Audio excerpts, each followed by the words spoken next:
Welcome to the Tuttle and Klein Show. Dudley! Alvin! You got the white shirt memo too. Woo-wee, look at us. We're all subbed up. We're twins. Yeah. Which one's DeVito and which one's Schwarzenegger? Oh, I think we know who that is. You're Arnold. Kevin Klein. But I get free Jersey Mike subs if I'm DeVito. So, hey, that's a pretty good trade-off. At Jersey Mike's, they slice your order fresh right in front of you. And let me tell you, watching that can send a rush of emotions through a person. It works out to your benefit, without a doubt. How you doing, buddy? I'm doing well, man. I'm doing good. Awesome. How's the shoulder? Much better. I started working out. I worked out 3 times last week, Monday, Wednesday, Friday. So I feel much better about myself, even though I'm kind of like slowly getting into it. Well, that's the way you should do it. Yeah. Yeah. You come to a realization where it's like, okay, you can't quite be as crazy as you were before. Mm-hmm. Okay. I mean, I overdid it. I mean, I was going hard. Yeah. And there's a point where your body's like, dude, you ain't 25 anymore. Yeah, I mean, it's that line that you're so apt to quote from Colors. Heard the one about the 2 bulls? Not yet. Not yet. Well, these 2 bulls are sitting on a grassy knoll overlooking a herd of Guernseys. And the baby bull says, "Hey, Pop, let's run down and fuck one of those cows." But the papa bull says, "No, son. Let's walk down. Fuck them all." You start back easy, and then now you're working out 3 days a week. Perfect. Yeah, 3 days a week, and I'm going to add sets weekly. So I was doing 3 sets at a time. I'll do 4 this week. So there you go. Hey, I guess we both have some good neighbor stories. Like a good neighbor. Oh my God, I can't wait to hear yours. I bet you they're more fun than mine. Kev, it was a big thing over the weekend because, out at the pool, there's a lot of drinking. Okay. And things get louder and louder as the day progresses. Right. And we had a neighbor that just started freaking out about, I just know there's going to be a terrorist attack soon. I just know it. It's just like they've been letting all these military-aged people from hostile countries coming in over the border the last 3 years. Most Americans don't know it. He's like freaking out. He's like, I just know, and I could tell some of these people are at the store and they look at me and, with disgust and hatred and everything like that. And I'm like, terrorist attack, dude? I mean, look at you. You're more likely to be attacked by your heart. Yeah, exactly. than a terrorist attack. Plus, dude, from what I hear from the neighborhood, you got a big heart, so you're even more susceptible, man. You got to watch out. I was trying to calm and diffuse the situation with humor a little bit. Of course. Because some childrens were getting scared. Oh, really? Yeah, some kids were starting to hear it, and they were getting that look on their face, and some of the other adults and families and everything like that. And I was like, man, this is no time or no place for you to be, standing on the soapbox. I mean, a lot what you say is true. I can't imagine that the suburbs of Houston would be a prime target. The reason it is there are a lot of immigrants in our area. Yeah. Okay. There are a lot. I mean, you look out at our communities and our neighborhoods here in Fort Bend County, there are a lot. And just some people are like, some of these people look at me wrong or just with disgust and hatred. I mean, are they going to come together sometime? And, there's a lot of, wheels turning. Yeah. Yeah. I get that. I get that a lot. Yeah. Yeah. I understand. Yeah. But I was trying to calm it. I was like, hey man, your heart's going to attack you before a terrorist does.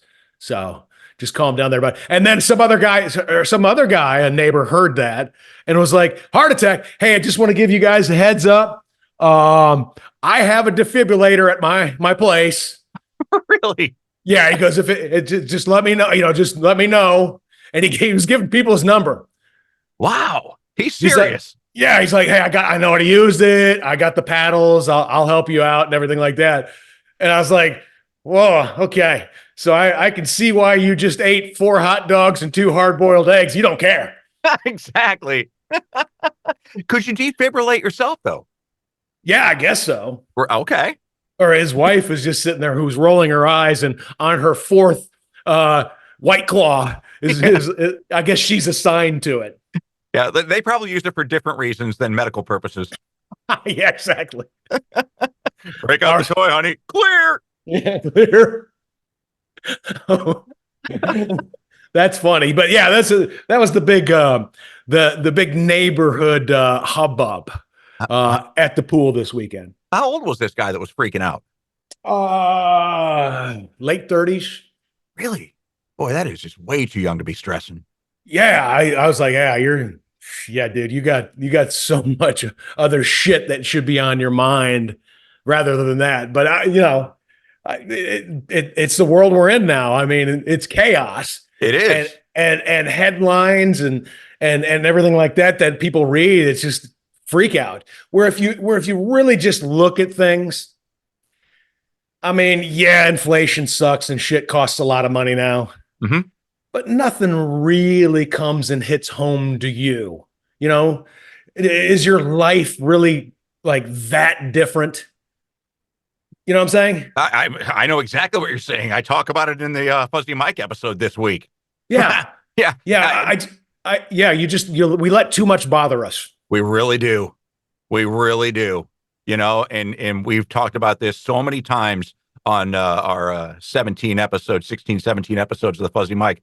Don't sweat the small stuff. If you can't control it, let it go. Yeah. I mean, when you look at it, I mean, everybody has their own like groove that they're in. Mm-hmm. You know, I enjoy, getting up, trading my futures, working out, being in contact and in touch with my kids, proud of them, proud of their development and their growth and what they're doing out there. And, every other weekend I get Dallas and Timmy, and, that's a fun blast type situation. That's my groove. That's what I do, Dude, what Jonas is doing right now? Holy shit, man. Is that ridiculous? That kid's going to take over the world. Yeah, he's 20 years old, and he's just got back overnight. They had a late flight. Audrey went with him to San Francisco. He was in an artificial intelligence conference, invited to do a speech. Jesus. And he did a speech. And Kev, I guess we can post the subject matter of the speech and his three very Asian partners that helped him with the presentation. And if anybody can understand that shit right there, you're way ahead of about 99.99% of the planet. Yeah. Was that his first time in San Francisco? Yeah. Have you been? I have not. I've been there flying through. Okay. But I've never ever been on the ground there, and I see like Audrey and Jonas. I mean, they've already buried me in terms of world travel and experiences, and that's something that I'm going to turn around in the next few years for sure. Yeah, you should. If you have a desire, then you should. I'm going to tell you right now that it's the best learning experience you will ever get is traveling to go to different cities, to go to different countries. It's my favorite city to visit in America, San Francisco. It is. Fucking love that city, but I wouldn't live there. Oh God, no, I wouldn't live there. Well, you can't afford to live there. Right. Yeah, that's why you have a lot of homeless people there. But yeah, you can't afford to live there. But it is such a cool city, Tim. Yeah. Yeah, in and out. They went to Alcatraz, and I thought that was cool. We did the night tour at Alcatraz. Yeah. Yep. And they did a lot of cultural stuff, and they were on the electric bikes and everything like that. So I thought that was cool. Audrey being an athletic director for a university, once graduation comes around, she gets a little time to herself. Yeah.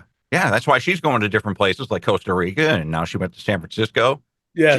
They're living the life, dude. Oh, they are. Those two are doing things that I've never even imagined being able to do, like now, much less, when I was their age. Yeah, so well, good genes, hard work ethic, get you a lot of places. They are brilliant. They are ahead of the game. Yeah.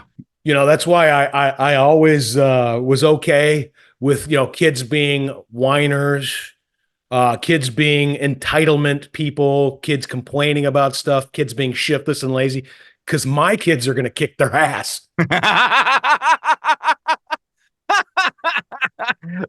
Always looking on the bright side. Timmy T. Yeah, you go ahead and complain about silly, stupid shit. While you're doing that, Audrey's going to destroy you. Yeah. Yeah. So and Dallas and Timmy are the same way. They are on the ball. They're smart. They're quick. They're going to be from the same mold. They're gonna be ass kickers while everybody else is a complainer. That stems from the top, my friend. Yeah, we definitely instilled that as a major thing for them growing up. We did okay. Yeah, you did. Despite our craziness, personal lives and everything like that. The kids rose above it, and they kick some ass, and I'm very proud of them. As you should be. What's going on with first off, I've never even heard you have interchanges or exchanges or anything like that with your neighbors at all in the 28 years you and I have been friends and radio partners and business partners and everything like that. And suddenly you're having a run in every other week. What's going on here? Well, I think it started a little bit last year. It was right across the street from us. We have an 82-year-old woman who lives alone, and I take her trash out every Wednesday and then bring the trash can back to her porch. I think people see that, and then they see me mowing the lawn, and they think, oh, well, this guy's approachable, and he likes to do shit for the neighbors. So I helped the neighbor move 2 weeks ago. All right. I had only talked to them once before, and the guy didn't even remember my name when he asked me to help him move. But he gave me a sob story. We got to be out in less than 24 hours. We really need to help. So I helped him clear 2 rooms, and then I took off. You want to hear some bullshit about that, Tim?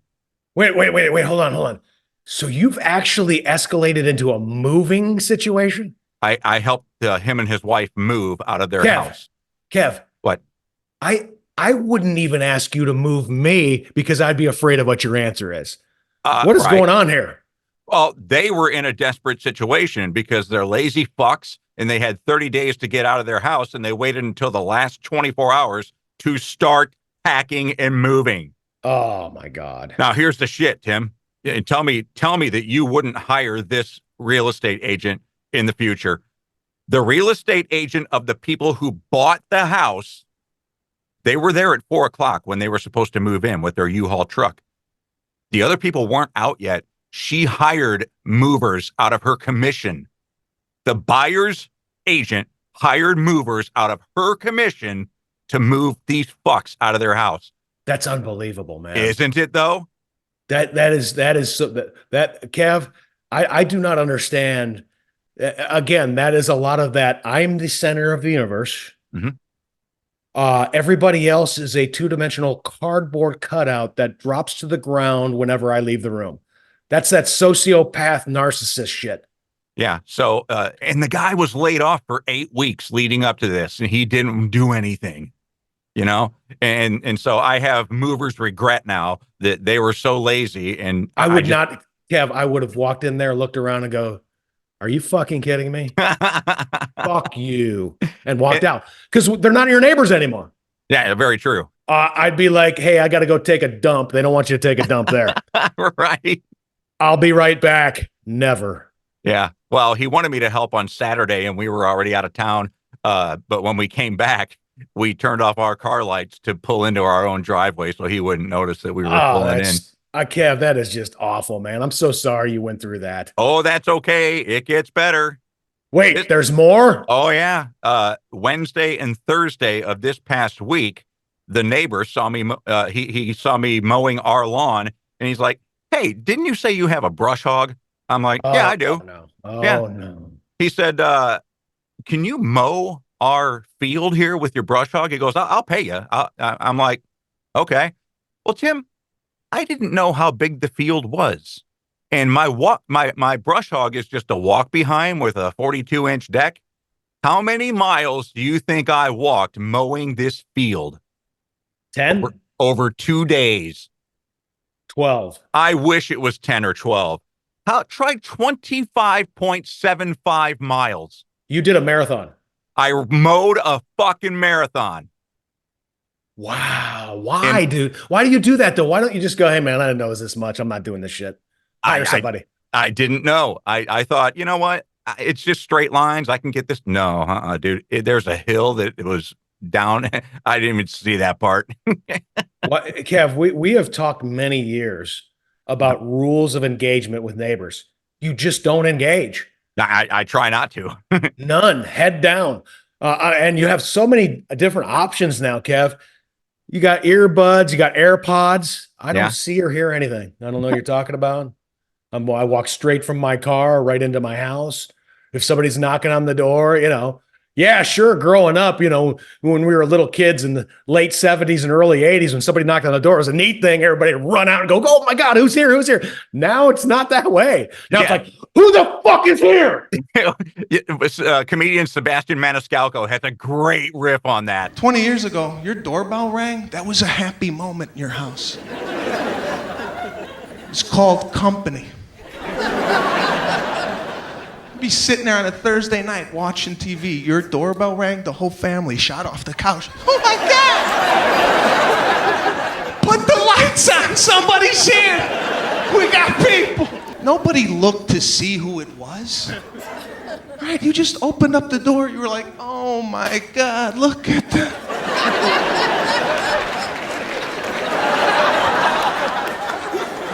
Look at us here. Want a cup of coffee? We're gonna do want some Sanka? Now your doorbell rings? It's like, what the fuck? Exactly.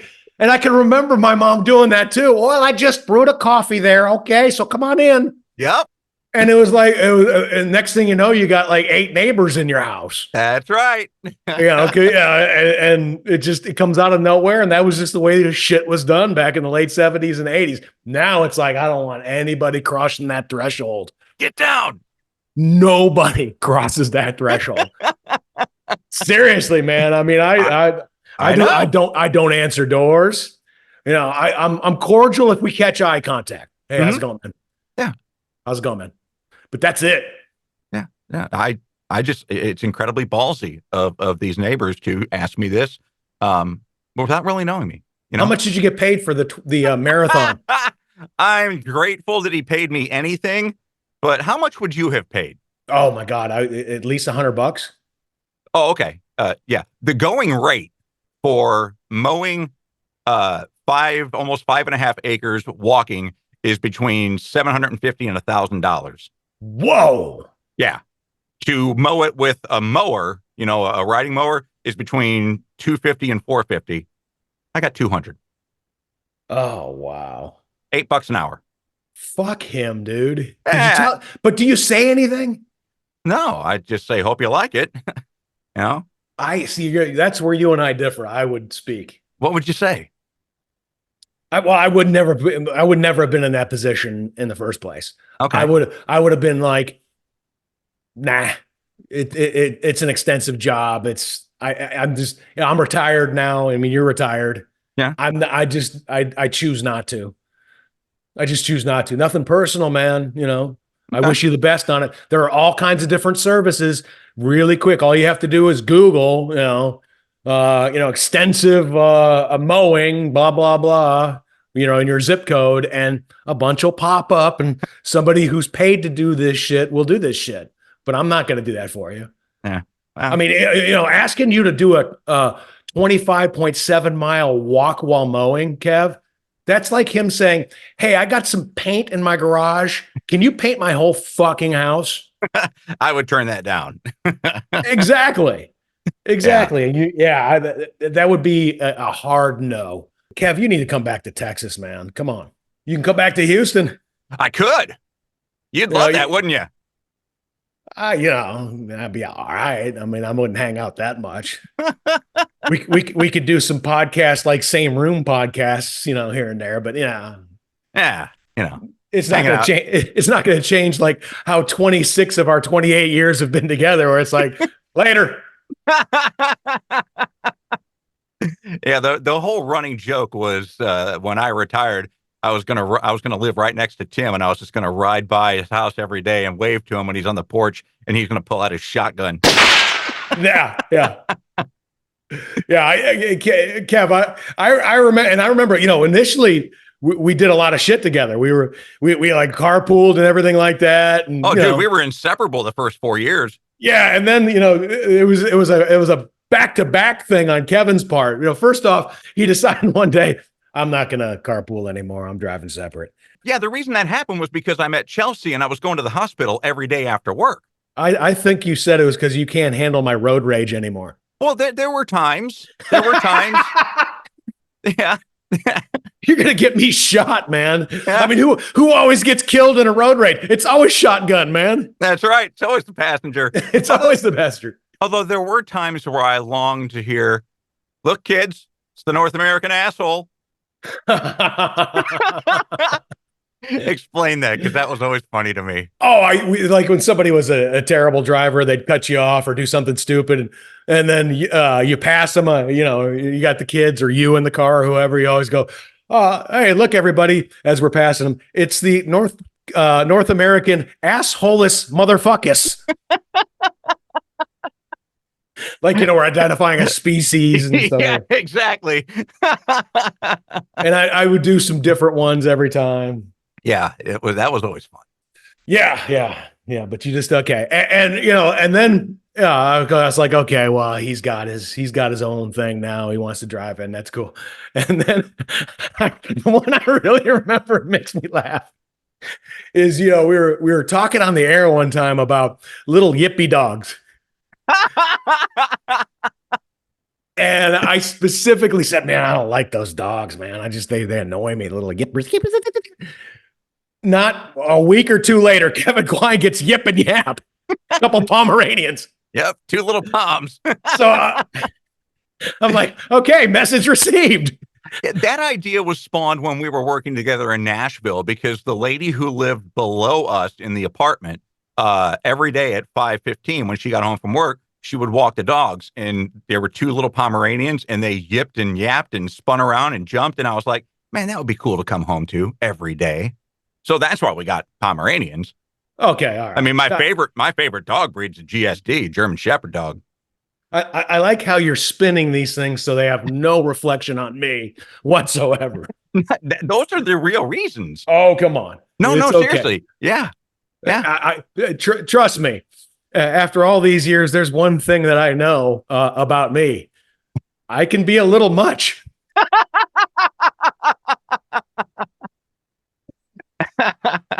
But still, the longest relationship you've ever had. Yeah, exactly.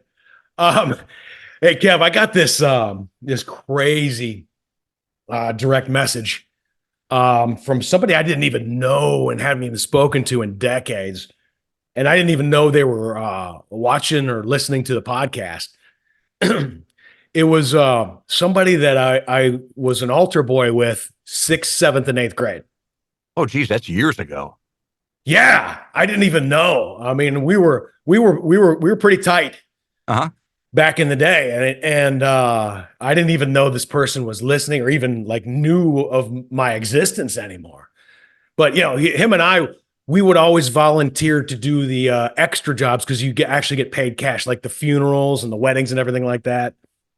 And I was always trying to, when we were doing a funeral, I would always try to say stuff under my breath that would make him crack up and just be inappropriate at a funeral. And I did it. I did it a couple times where he literally it was just,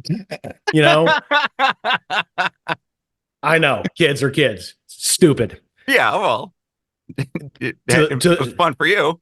Yeah. That's what I mean, but we were tight. We were buds. But he said, Hey, Timmy, I was watching your podcast, and I noticed that, you were talking about your altar boy days and everything like that. And you even brought up Father Tom, You even said Father Tom. Well, did you know that Father Tom made the list? No. And I was like, what are you talking about, Father Tom? What list? And he was on, there's like a national registry list of like defrocked priests that were caught up in the underage pedophile stuff. Pedophile scandal, yeah. Yeah.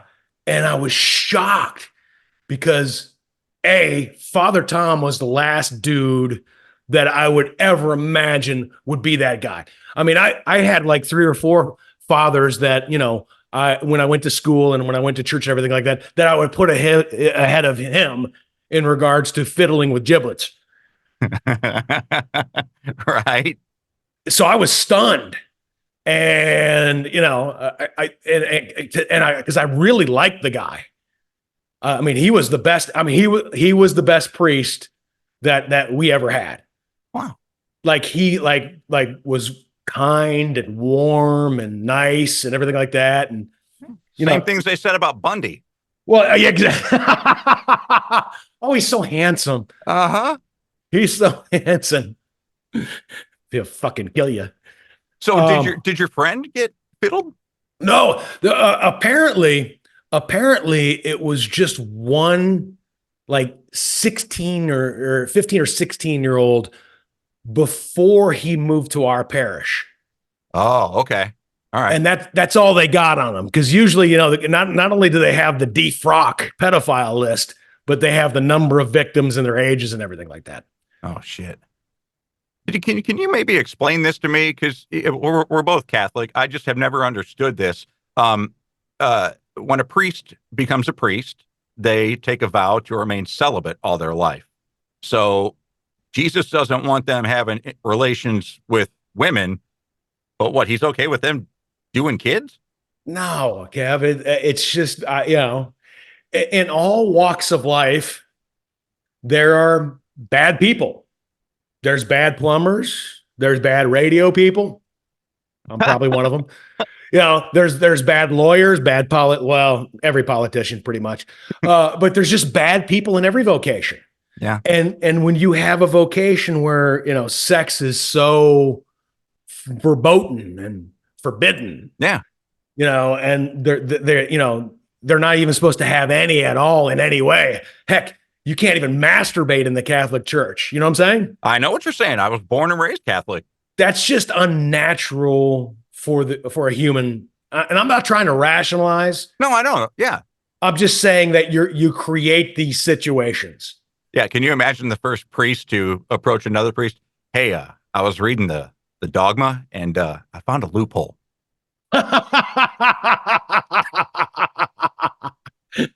Oh, don't do it there, Father Tom. Don't do it. Yeah, a lot of them were Irish. Do you have an Irish? We had an Irish priest. Yeah, as a matter of fact, we had some Irish priests. But Kev, Father Tom was. Let me tell you a story about Father Tom. You know, Yeah.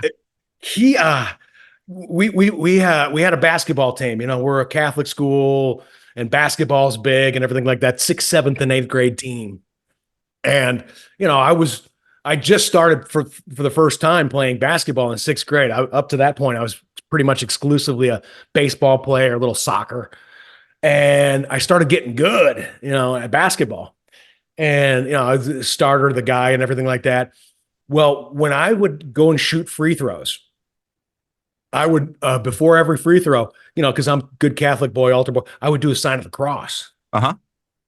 You know, I thought that was a cool thing, you know? Right. You know, and I thought that, you know, the priests and everything like that would be, oh, you know, there, look at him. He's a devout boy, you know. But I remember one time after a game, Father Tom came in. It was the first game he ever watched. And he comes in and he goes, Timmy, that sign of the cross before each three, you got to stop that. You got to stop that. Oh, I told him, I was like, I asked him, I was like, Father, what's going on? He goes, first off, God has a lot more important things to worry about than your stupid little 1-point free throw right there. And that's what my teammates did right there too. They laughed. And then he goes, and this got the big laugh. And then he goes, Plus, Timmy, you're about a 75% free throw shooter. So you're making God look bad 25% of the time. That's a cool priest. Good point. Good point. Because if you're doing the sign of the cross, man, that's got to go in, right? If it doesn't go in, people are going like, well, where's God? Where's your God? Where's your God? Yeah. The public school players that we're playing against, we played against some public school teams. They're probably going, where's your God now? You just had the opportunity to tie the game with 1:14 left. You did your little sign of the cross, and Jesus didn't show up for you, altar boy. Yeah. Right? Then at the end, when you won, you were like, there's my God. Look at your scoreboard. Exactly. And now I'm going to go take your cheerleader girlfriend. Hey, question. Talking about sign of the cross. I was running in the cemetery again the other day, and they had a burial with full military honors. Okay. 21 gun salute, flag over the casket, and all that kind of stuff. And when I passed, I would turn my music down. I would actually just turn it off. And every time, because I've never been military, so I can't salute. So I would stop, face, and do the sign of the cross. Was that acceptable, or should I? No, that's cool. Okay. No, that's cool. Kev, when you're driving and everything has to get stopped because of a military processional, or excuse me, a funeral processional. Yes. I always get out of my vehicle and I'll stand up, and if I have a hat on, I'll take my hat off. That's I always cool. do that. Yeah. I just always do that. Or if I'm walking, I'll stop and just, bow head and show respect. Yeah, that's what I was trying to do. Even if you don't know the person, I think that's okay. So I had no idea who this person was, but they're getting full military honors, so they were somebody important. That's it. Well, my dad got the 21 gun salute, taps, and all that stuff. I did "Oh Captain, My Captain," and then he had the. Yeah, I read that. That was the toughest thing I ever. Oh Captain, my Captain, rise up and hear the bells. Rise up, for you the flag is flung. For you the bugle trills. Kev, forget about anything that we've ever had to do on the air, any stage announcement, any interview. The hardest thing that ever for me to deliver was when I was 28 years old and I had to read "Oh Captain, My Captain" at my dad's funeral. Yeah. I remember you telling me about that. Yeah. So, yeah. My dad was buried full military honors. I didn't eulogize him. Didn't know what to say. Well, he hung himself with an extension cord in the basement. That makes it a little awkward. Well, no, I just don't know. I didn't know him. Yeah. Well, that's it. He was very secretive. I mean, if we weren't getting yelled at, he was not talking to us. They asked me to eulogize my dad, but I was too torn up, man. Yeah. He was your hero. We say that all the time. I was torn up. I couldn't do it. I feel awful that I didn't, because I think he deserved my eulogy. And I feel some guilt. Some guilt I feel about that. I'm trying to build my radio career 5 hours away. I'm in Nashville. He's in Indianapolis. And I knew, he had cancer, everything like that. I just didn't think it was going to be that quick. I thought there'd be more time. I should have been up there more often on weekends. I regret that. But I'm trying to build a radio career. That's how I rationalize it in my head. Right. And I didn't eulogize him at his funeral. And I was asked, because everybody thought, Timmy's the guy. Tim's the guy to do it. I just didn't do it. I couldn't do it. Well, here's the thing that's completely understandable about that. Number one, you didn't know it was going to be so fast, and you don't know how much time. Okay. But number two, it's your dad, and your dad's supposed to be invincible. And here he is battling this potentially deadly disease, and you see him withering away, and that's not the way you want to remember him. Well, Kev, I in all honesty, and I guess I'm delusional. I thought he was going to beat it. I thought it was like, they're not taking my dad. No, you're not delusional. You always have to believe that they're going to beat it. I kept waiting for the phone call of, yeah, he's in remission. He turned the corner. Yeah. You know what I'm saying? I know exactly what you're saying. I never imagined until I think it was 2 or 3 days before he died. My brother kind of sent a message saying, it's grim. Yeah. And I didn't even pick up on that. It's grim. Okay. Well, I'll come home next weekend or the weekend after or something like that. You know what I'm saying? Yeah. And then before that even weekend got there on a Friday morning, I got the call that he was gone. And I was like, God dang, man, I've writhed in guilt over that. Oh, I can see how you would. But again, it goes back to you didn't know it was going to happen so fast, and he's your hero. He's the strength that you get. Plus, my brother was by his side the whole time, and because of that, my brother got his victory medal for World War II and his Rolex. So I got fucking snaked out of that shit being the oldest son. Well, it makes sense too because Todd went military. So yeah. Well, what about the Rolex, Kev? What's your answer for the Rolex? He liked Todd better. Well, who doesn't? Yeah, I was going to say, I think Dorothy probably had a hand in that one too. My ex-wives like Todd better.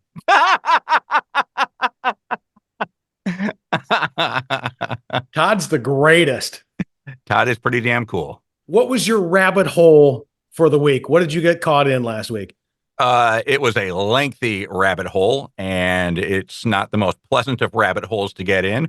But after Grayson Murray, the PGA Tour pro that killed himself 2 weeks ago, somebody commented in the comment section of the article, oh, it was the vaccine's fault.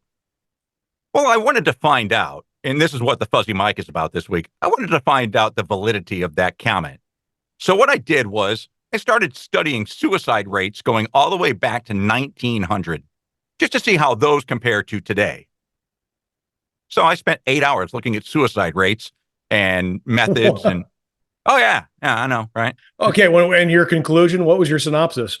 Well, the conclusion was that the highest suicide rates were in years and decades. They do it by decades. And the highest suicide rates were in decades where unemployment was high and earning wages were low. Okay. So you got the Great Depression. 1930 is the highest ever. 22 people per 100,000 were killing themselves then. Okay. Yeah. Now, since in the last 2 decades, we've been on a steady increase. The lowest we've ever had was 2000. What was going on in 2000 where only 10.2 people killed themselves out of 100,000? We were in the bubble. We were in the internet stock market bubble, and people were making millions. Exactly.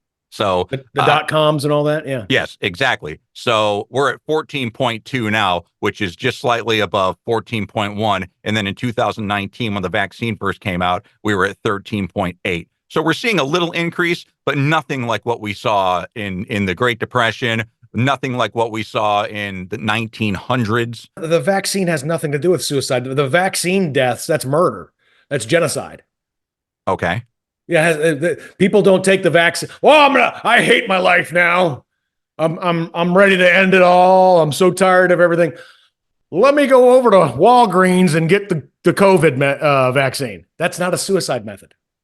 Well, no, that guy's comment didn't make sense. Well, that's what I said too. I said it was a baseless and unnecessary comment. But you commented back? No. This was in the Fuzzy Mike. I say that. I got you. Yeah. What this person was saying and what this doctor that I ended up quoting is saying is people think that the vaccine leads to more psychosis, which leads to more PTSD, which leads to more suicide. Oh. There's no proof of that, though. Just like there was no proof that the vaccine was actually going to work either. Now, let me ask you this, though, because I know that you're not down with the vaccine. Okay. No. Did you get a vaccine? I got the vaccine and the booster. I don't let untested, non-researched things go into my body. Well, and I read that I don't trust them. They have dark and nefarious agendas on the top of the pyramid, power pyramid, and a vaccine they're in control of. So fuck them.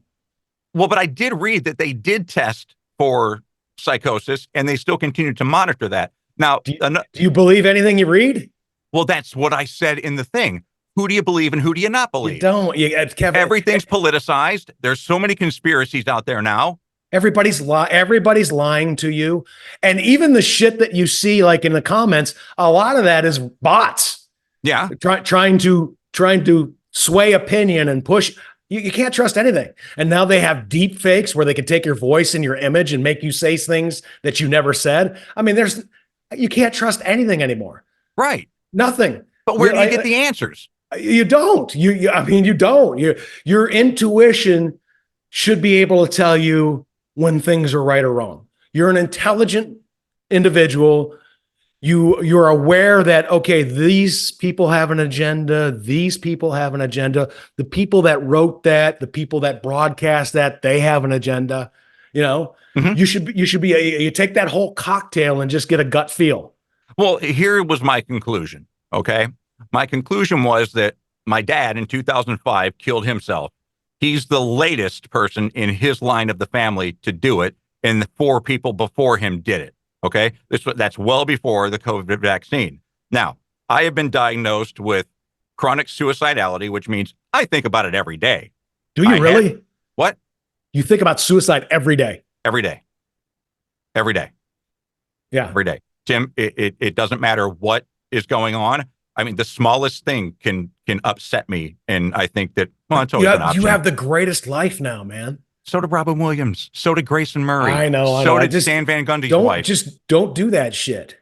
Well, the statistics are that people with chronic suicidal ideation are less apt to do it because we always think about it and we always know the ramifications. It's a permanent solution to a temporary problem.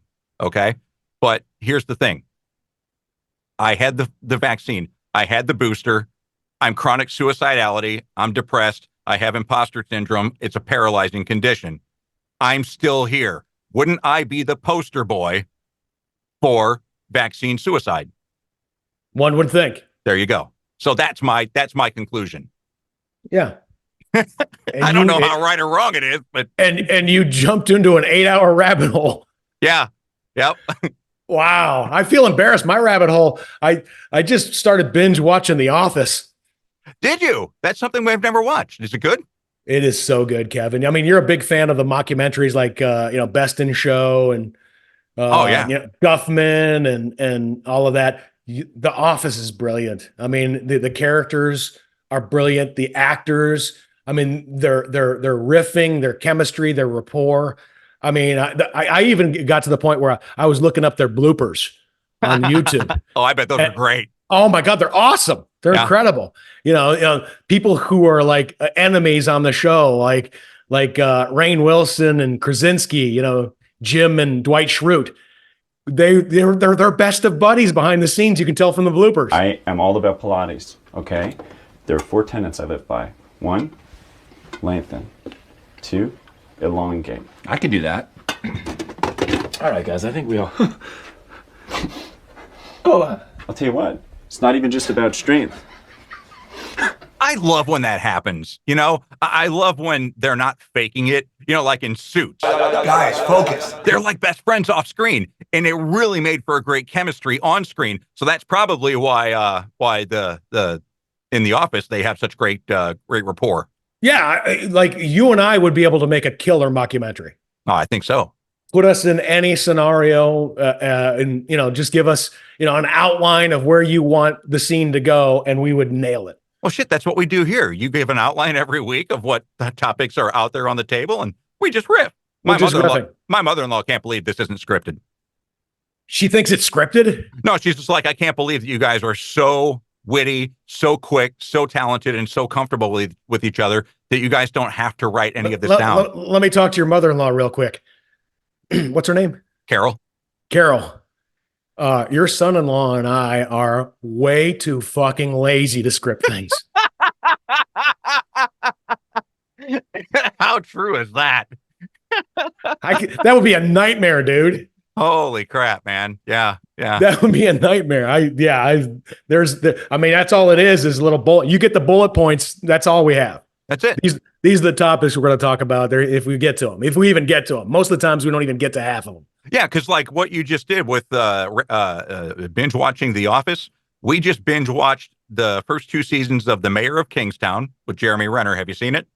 No, I have not. Is it good? I've heard about it. You're going to love it. It's phenomenal. And then we just finished the 7 episodes of The Queen's Gambit. Loved it. Oh, I watched the Queen's Gambit. It's good, isn't it? Oh, it's a brilliant show. Yeah, it was. But you would be good at chess, wouldn't you? Because it's a mathematics game. Yeah, I like it, but it's solved. It's solved how? It is mathematically solved. Okay. Like the most genius minds in the world know everything, how to do it and everything like that. Yeah. I mean, it's like poker sit and goes. The mini tournaments they used to have on poker online. Right. They became solved and now they're dead because, there was a formula. There's no more intrigue. The challenge is over. It's been done. Yeah, Kev, you knew this. I'd say about 2004 until 2009, I played a lot of online poker. Because you were trying to qualify for the WSOP. Yeah, I just wanted the world. I wanted to play in the World Series of Poker main event without paying my own money. There you go. And I became one of the top 5 or 6 ranked in the world, 45-person mini tournaments, 325 and 650 buy-ins, because I had a mathematic formula in my head and I won a ton of money doing that. And I became top ranked, Shark Scope, Big Easy 411. That was my name, Big Easy 411. I was always, top 5, 6, 7 in the entire world in that game because I knew it. And then it turns out, a couple of years later that it had been solved, and it was pretty much the tactics that I employed, just from my mathematic intuition. Mm-hmm. And then it's over. Once the push bot charts came out, anybody can have that up next to them and just follow the charts. Oh, okay. The best chess players, including the computer ones now, that I guess pretty much can beat any human. I think so. And that shows you right there that it's solved. Yeah. If computers can beat any human, it is mathematically solved. The game is technically over. Okay.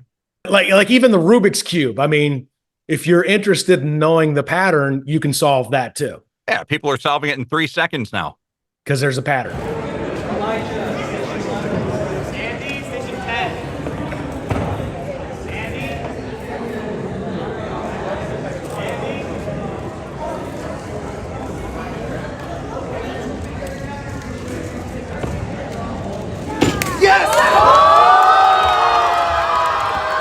I'm the type of person, if I ever got into chess, I would become so obsessed with being the one guy that could beat the computer.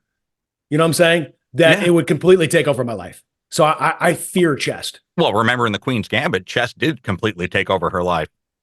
Yeah. To be good, you have to be. I fear it. Kev, you remember, was it 2008 or whatever? Christmas of 2008. Kathy got me Madden. I played for 18 hours a day for 3 days during Christmas vacation. Here I am, Christmas vacation. We're not doing the show. We don't come back until January. I have a 7-year-old and a 5-year-old child, and I completely ignored them for 3 days because I was addicted and obsessed with destroying the competition in Madden. I put everything in the box after that 3rd day, handed it to Kathy, and I said, take this thing back. And she took it back. Everything in moderation, Timmy. I'm that guy. See, I'm that guy. Everything in Madden-ration. Exactly. So, no, I mean, that shit was not for me. I mean, that stuff, like Dal and Timmy will come over, mm-hmm. and I'll hear them in the other room. I got an Xbox for them, and they're playing Madden or whatever, and I'm just like, don't do it, Tim. Don't do it, Tim. Don't do it, Tim. Because it sounds so fun, and they're having a blast. And Dallas is really good at being a general manager.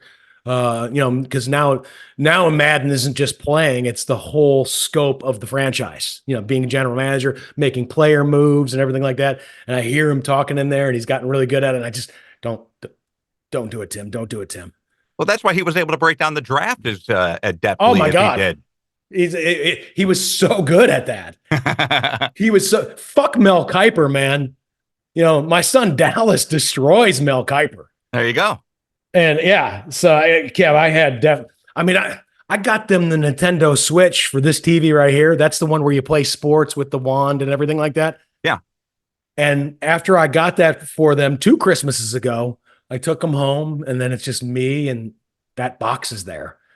I did the golf thing for about 8 or 9 hours straight. And I immediately said, don't stop. You know what I'm saying? Yeah. I for some reason I have that gene. Okay. So I have to be careful what I get into. Yeah. I totally get it. I'm just thinking about those people that can do the Rubik's Cube in 3 seconds. How many times do you think they would have orgasmed during Blur Song 2? Good one. I know what you did right there. Do you remember that fucking thing that we did in Tallahassee? Yeah, it was so funny. Dude, that shit that we did then. Oh my God, man. Well, let's, I'll tell you this, and we'll put it down for next week, Kev. Okay. Remind me when we're putting together the battle plan that what we're going to do is do a segment where we tell people the stuff that we did during the golden age of radio that we absolutely could not do these days due to community standards and the new political correctness. No, we would be canceled immediately. And Kevin, when we start discussing it, we'll put a little explicit warning on the bottom of the screen so you know what we're about to talk about right there is explicit material. Yeah, and for those of you that are downloading and listening only and not watching on YouTube, I'll make a little sound effect for you. Yeah. And Kev, you also put in that little disclaimer right there that specifically saying to Audrey and Jonas that they cannot listen to the next X amount of minutes. There you go. Okay. Yep. I will do that. Yeah. Because they're curious. They've heard that their dad did a different show when they were very little kids. They really don't know. They knew it was bawdy. Yeah. That's putting it mildly. I mean, when you are described as Tuttle and Klein did stuff that would make Howard Stern blush. Yeah, they get an idea of where that is. Yeah. Okay. All right. Well, but no specifics. No specifics. I'll put that disclaimer up there then. Thank you. You're welcome. In the meantime, though, let's do a top 3. Just when you thought they couldn't count any higher, it's Tuttle and Klein's top 3. Okay, Kevin Klein, I've got top 3 things you don't know how to do, but you wish you did. Okay. Top 3 things. It's just like several times over your lifetime, you just wish, God dang, man, why didn't I learn that? Mm-hmm. Why do I not know that? I wish I knew that. Does it have to be something small or can it be something big? There is no parameters. I wish I knew how to fly a plane. Why though? You don't like flying. But as we talked about last week, I do like speed, and I think it would be cool to get in. I wish I had the fortitude to get in with one of the Snowbirds or the Blue Angels or the Thunderbirds and do that spin and stuff like that. I can't do it, so I think maybe if I flew the plane, maybe I would have a better chance at experiencing that. I don't know. You need to control it. Yeah, I think so. You need to control it. Yeah, let me tell you, flying, I guess, if you have that speed buzz gene that you and I have and a lot of people have, flying is a great way to do that because there's really no traffic up there. You can just get off on your own. And if you fuck up, you don't kill anybody else. You just kill yourself. Yeah. Oh, I think it would be spectacular to see what Mach 1, Mach 2, Mach 3 feels like. Oh, Kev, let me tell you what. I've experienced 2 of those Machs. Really? And it is unbelievable. Wow. The full power in a high powered jet going straight upwards and you're in the back seat is the most unreal thing ever. Do you feel those G's? Oh yeah. It's like you're pressing on your chest, right? Your face. Yeah. You can feel your face wiggle. Oh my gosh. Yeah, I felt my face wiggle. It made me tickle. That would be cool. It was neat. The second thing I wish I would know more about is probably your best forte, economics. I don't know how shit works economically. Supply and demand and I know that, but I mean, like, how does a hedge fund work? Why do hedge fund managers make so much money? Because they get a percentage of billions of dollars. If you have $100 billion hedge fund and you're clearing 20% a year, which is 20 billion a year, and you get a quarter of that, 5 billion, that goes right in your pocket, 5 billion a year. I just don't like numbers. I think that, I think there's two people in the world, two kinds of people in the world, people who like words and people who like numbers. I like words. I don't like numbers. I think there's other kinds of people like the ocean, people like the mountain. I like the mountains, don't like the ocean, I guess there's people who like the Beatles, or they like Elvis. Yeah. Yep. I am not either of those people. I like Led Zeppelin. No, you love Led Zeppelin. I'm just kidding. I like Elvis and the Beatles too. They're awesome. I never understood that. You're either the Beatles or you're Elvis. You can't be both. Yeah, you can. Sure you can. Yeah. And that brings up my third. I wish I learned how to play guitar. I'm talking about like fucking shredding like Eddie Van Halen. Dude, that is my number one, play guitar. Is it really? And I wish I would learn how to play. As soon as I realized my voice changed and I can't sing and be a lead singer, I should have immediately gotten into the guitar. Uh-huh. Or even for me, even drums. Yeah, drums would be good for you because number one, it's a lot of math. Yeah. It's a lot of counting, a lot of time, and you like aggressive stuff, and you could be very aggressive on the drums. I regret not either guitar or drums. Well, people will say there's no better time to start than now. I mean, we still do have time. I have my own Les Paul left-handed electric guitar. Do you really? Yeah, Trish was going to teach me because, she's classically trained and all that stuff. She's like, all right, well, let's go buy a guitar. So, instead of buying like a $99 Yamaha fucking Fender Squire, I went top of the line and got me a Les Paul, left-handed Les Paul, and it just collects dust. That's too bad, Kev. Yeah. See, I couldn't even have the guitar because, again, my obsession. Yeah. That's like all I would do. You'd be like, hey, dude, what are we going to do this week on the podcast? I'm like, fuck you, man. I'm doing Smoke on the Water. That's an easy one to play. That's one of the first ones you learn. I know. Yeah, Dun, dun. That one, Iron Man, and what's the Chicago song? 25 or 624. Yeah, 25 or 624. Those are the three early ones that you learn. But Yeah, dude, you want to play Stairway. Hey.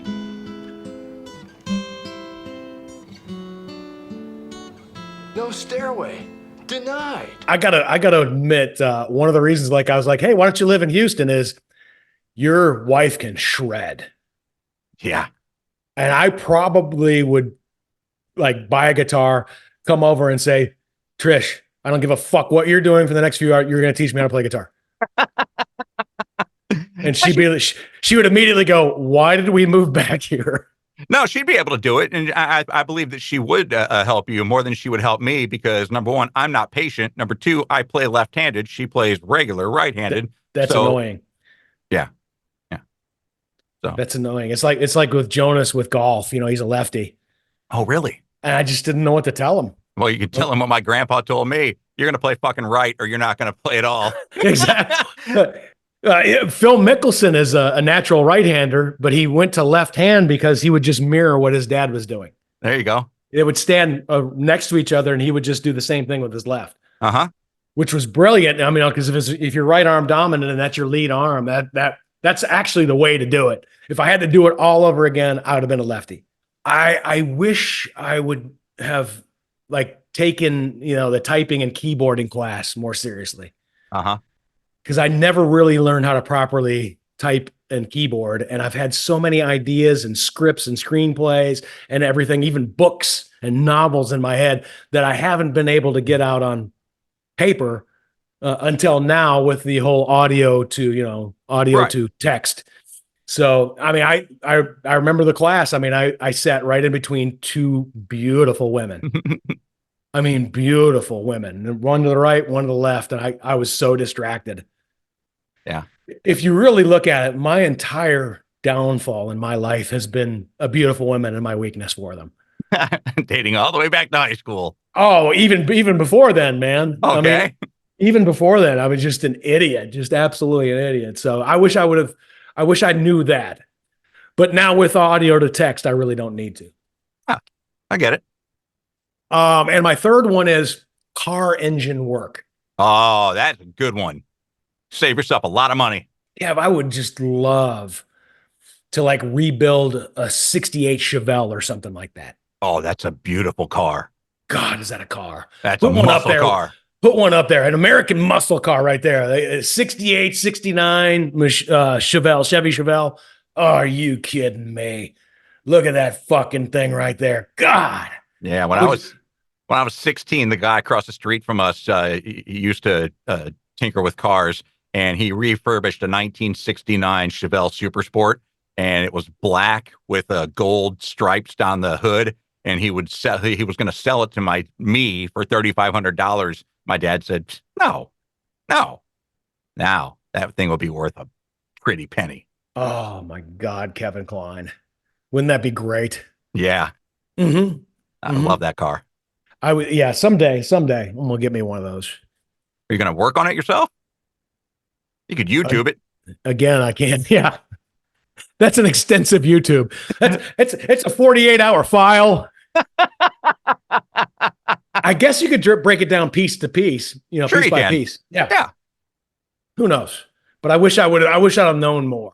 I wish I would have, cared more about, opening up the hood of a vehicle and knowing what the fuck is what. Yeah. Well, you'd be able to save yourself a lot of money, as we already said. Yeah. Kev, what's this about you? You were talking about something happened in Houston because of the flooding or whatever, power lines down, jumped in your head. What's going on there? Yeah. So it was the Fox 26 has done a news story on this. KHOU has, and the Houston Chronicle has written about it 2 Tuesdays ago. Well, May 25th. I guess it was one Tuesday ago. Excuse me. My concert buddy, Morgan Winters, she and I have known each other since I spoke at a suicide prevention rally when she was 18 years old. And this was in 2011. And her son and mother were electrocuted by a downed power line in Willis. It's all over the news. As a matter of fact, here's a little bit of Jonathan Mejia's story on Fox 26. After Tuesday's storm left down power lines and trees, it was her son and mother who fell victim to severe burns. My son suffers about 18% of his body is covered in second-degree burns, whereas my mom, over 55% of her body is covered in second and third-degree burns. Her mother remains in the ICU while her son has undergone surgery to clean his wounds and have skin graft. It's a hard process to live through, but also to explain to a 6-year-old. His body hurts. He doesn't understand why doctors are having to come in every day and change his bandages. What exactly happened? Well, I don't know. And so all I know is that a neighbor came in contact with a down power line, and he's in bad shape. And I don't know if they went over to try and help him or if they touched something that was also in contact. I don't know. They haven't released that information, but it was a down power line that either they didn't see or didn't know it was live. Yeah, obviously, Kevin, it's something that's such a freak occurrence and an unusual thing, but it can happen. And I just don't think there's a go-to public knowledge about what to do in these situations. I mean, we know when we're being chased by an alligator, we run in a zigzag pattern. Mm-hmm. We know when, this, animal, woodlands creature, we bow up or we scream and get loud and try to scare them or whatever. We don't know really what to do if you're walking outside due to a weather condition or whatever. If there's a power line thing. First off, how do you know it's a power line? I mean, you obviously know this stuff. Yeah, well, it's a power line because they're normally overhead, and if you see one on the ground, you have to assume that it is still live. Now, you've assumed that it's still live. These normally happen during water-related events. We know that water is a current for electricity. It's a carrier. So the best thing to do is just stay where you are. If you're in the house, if you're in a car, stay where you are, call the authorities and let them know, hey, we have a down power line. Do not go near it. Do not touch it. Do not touch anything that it is in contact with, be it a tree, be it the ground, be it water puddle. Don't touch it. Yeah. And then just tell everybody that it may go close, look out the window and go, stay away from that. You know what I'm saying? Yeah, yeah, exactly. That's where you could be the sheriff. That's where you could be the nosy sheriff. Yeah, well, because you're saving people's lives. So Right. yeah. Does it have a crackle sound? I mean, I can remember seeing a down power line one time years ago, and I just remember that. There's a bunch of power lines, not just. I thought there was. And I knew right then, just my natural tendency was, hey, I'm going to stay the fuck away from that. Yeah, that ain't natural. That doesn't sound like it would do me any good if I got any closer. Not at all. Not at all. I'm going to walk this way. Yeah, so they've set up a GoFundMe, and Morgan is obviously as distraught as you would imagine. Oh, totally. Yeah, so she's got her mom in ICU, and her son just got moved up to the pediatric floor at the hospital they're at in Houston, and she still has to work. So she goes to work, comes down to the hospital, spends the night down there. It's such a sad situation. Yeah, and you're distraught too because I mean, you got nobody to go to concerts with right now because she's obviously not going to go to any concerts. No, she's not joining me for any death metal concerts. Yeah. So you need a new. Do you want to solicit right now for a new death metal concert, buddy or something like that? Well, I was hoping you'd step in. I got that thing. Oh, you do? Yeah. Well, hey, being my concert buddy's not such a bad thing. You get free concert tickets because I pay for them. You pay for the tickets? Yeah. And I'm going to need 4 drinks and a t-shirt. Oh, and a t-shirt. Oh, wow. Do we have a deal? So now I am auditioning for new concert buddies who are a little bit cheaper. Hey, Kev, I was walking to my trash can a couple weeks ago. Okay. And I didn't know that this was still a thing, and I don't understand it, and maybe somebody can explain it to me. But I had one of those clear plastic trash bags, and I guess I didn't even notice it, but a neighbor did, and came over to me and said, "Hey, I noticed you have a In-N-Out burger wrapper that I can see in your trash right there. Why are you going to In-N-Out burger?" Why don't like, you? Well, that's what I was saying. I was like, well, what are you talking about? And he's like, I mean, you're about as Texan as I can imagine, Tuttle. I mean, when I think Texas, Tuttle, when I think Tuttle, I think Texas. Why are you not eating Whataburger? And I was like, I eat Whataburger too. I enjoy their jalapeno, a very, very good burger.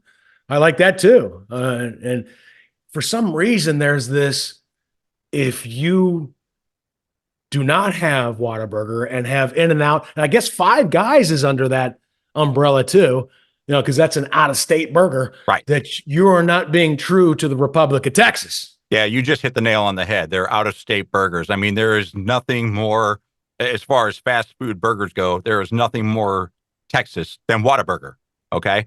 There's nothing more California than In-N-Out Burger. Atlanta, Five Guys. So yeah, it's very state centric. But I don't get that. It doesn't make any sense to me. I mean, they're all delicious burgers. I mean, I would punch a baby in the face to get one of any of them. Oh wow! Punch a baby in the face. They're delicious. That's how good they are. By the way, I was joking right there. I would never punch a baby in the face. Yes, I could already see the hypersensitive type. No, I was joking. He knows he would be in and out of jail. Yes, exactly. Not just the burger. I would absolutely catch. Seriously, though, if you look at those 3 burgers, they're so good and so juicy. I would literally choke a puppy. Oh, choking puppies now. People get so outraged over words. Yeah, he's not serious. Kev, you'll have to run something after this episode saying no puppies were choked or babies punched during the right during this episode. Or the views and opinions expressed by Mr. Tuttle are not the views and opinions expressed by Tuttle and Klein. Well, that should be in every episode. I don't know why you haven't done that now. Because when they start rounding people up for the rehabilitation and re-education camps, you're on the list now because of me. Sorry. If they're willing to teach me things I don't already know, maybe I'd just sign up. Do they have a T-shirt? Exactly. Will there be death metal concerts? No, but I seriously, we only do that with burgers too. It's kind of like that whole concept of, I only watch, like The Rock, Dwayne Johnson movies. That's the only movies I watch. Well, you're missing out on a lot of other great ones. It's still a lot of movies because he's in every other movie, but people like Ryan Reynolds are making great movies too. I know. Yeah. So I just don't understand that whole thought. It goes back to what you were talking about earlier. You either like the Beatles or you like Elvis. And if you like one, you can't like the other. It's bullshit. I like them both. Exactly. It's okay to like them both. You could listen to me. You could be born in our great republic, state of Texas. You could be one of those people with the sticker that says native Texas. You've seen that sticker before. Absolutely. Where they're celebrating the zip code of where their mom's womb was when they were born. Yeah. And your last name could be Houston.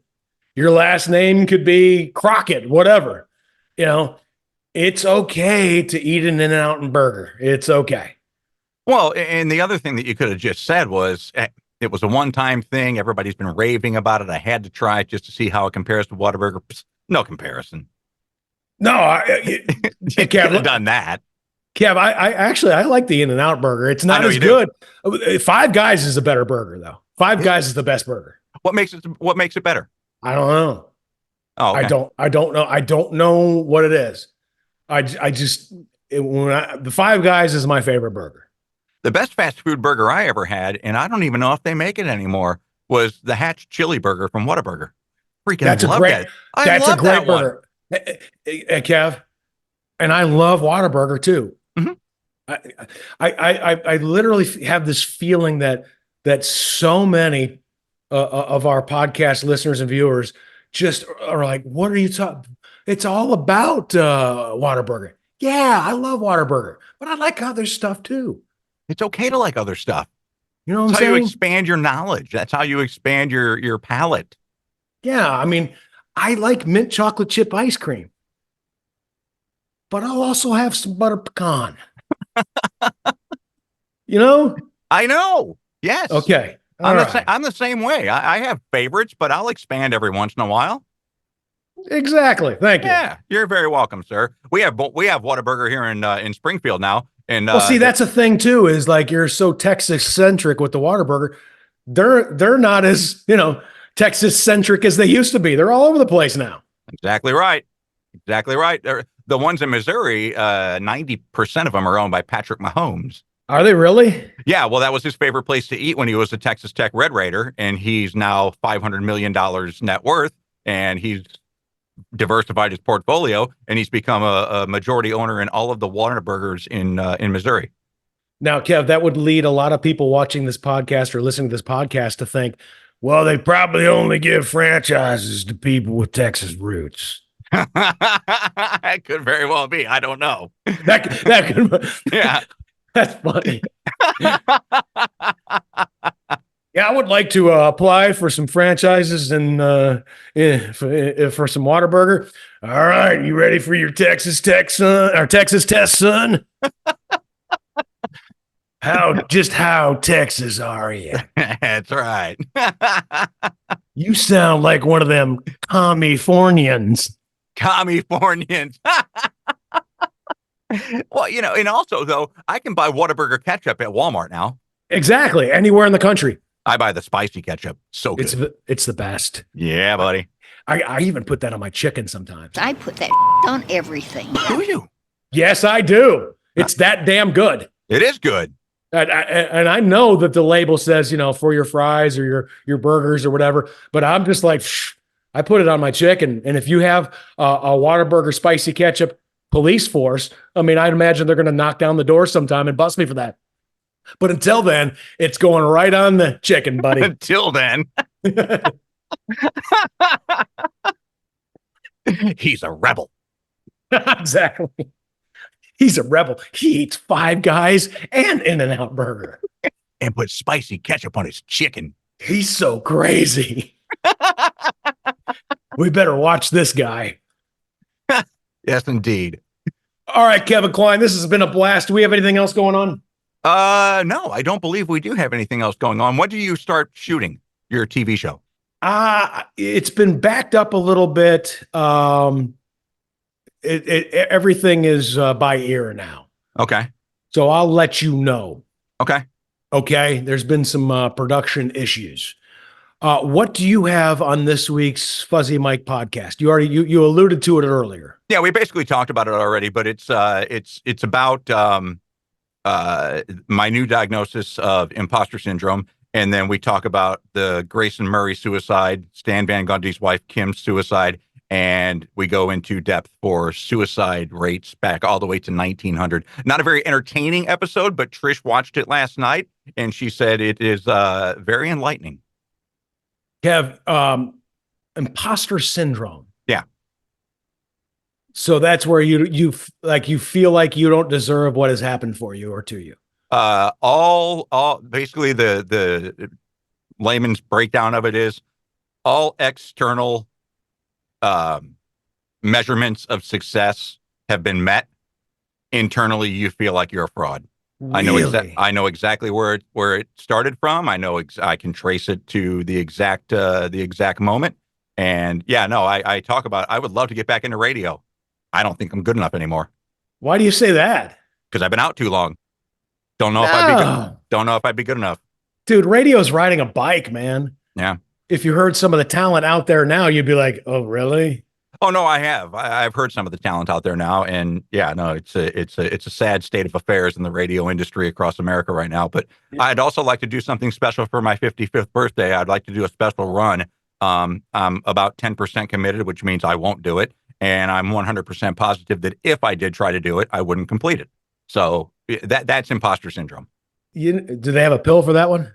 No, they don't. It's called therapy. I got you. Yeah. So. Hey, let me tell you this, Kev. Just like Chevy Chase once said, and it applies to you too. You're a tremendous slouch. Don't I know it? All right, man. What are you doing? What are you doing this week? What are you doing this week? I don't want to say anything right now, but I will give you an update if it happens on our next episode. How's that? Okay. All right. Did you qualify for the U.S. Open? I did not qualify for the. Wouldn't that be great? Oh my God, dude! Dude, how about that 15-year-old girl at the women's U.S. Open? It's unbelievable, man. Oh my God! I was thinking about that over the weekend. I'm just like, when I was 15 years old, I didn't even have the psyche to do anything near that. You know what I'm saying? Oh, I know. Yeah. That kind of pressure, that kind of crowd, that kind of attention or something like, I would have just been a jackboot, an idiot in front of the camera and everything like that. These people are cut from a different jib, man. Hey, I know you're ready to wrap this up, but I now that we bring it up, let me ask you this question. Okay. What entity, what spirit do you think is behind the perfection of this girl? And I say that she's 15. She was in contention after 2 rounds for the U.S. Women's Open. She's cute, and she has a very, very marketable name. Her name is Asterisk Tally. Can you imagine the first time she wins a major? Put an asterisk by it. There's all kinds of slogans, yeah. But where does that perfect combination come from? You know? Sometimes the stars align, man. Isn't that right? I mean, look at Tiger Woods. I mean, that's a great name too. And yeah. The story's great. He's half black. He's half Asian, you know? Mm-hmm. I mean, sometimes everything just works out. The universe just says, we're going to sprinkle a little pixie dust on this right here. I think it happened for you and I honestly do. Totally. Yeah. Yeah. Totally. So, but it's just it's such a perfect storm of success, you know. Yeah.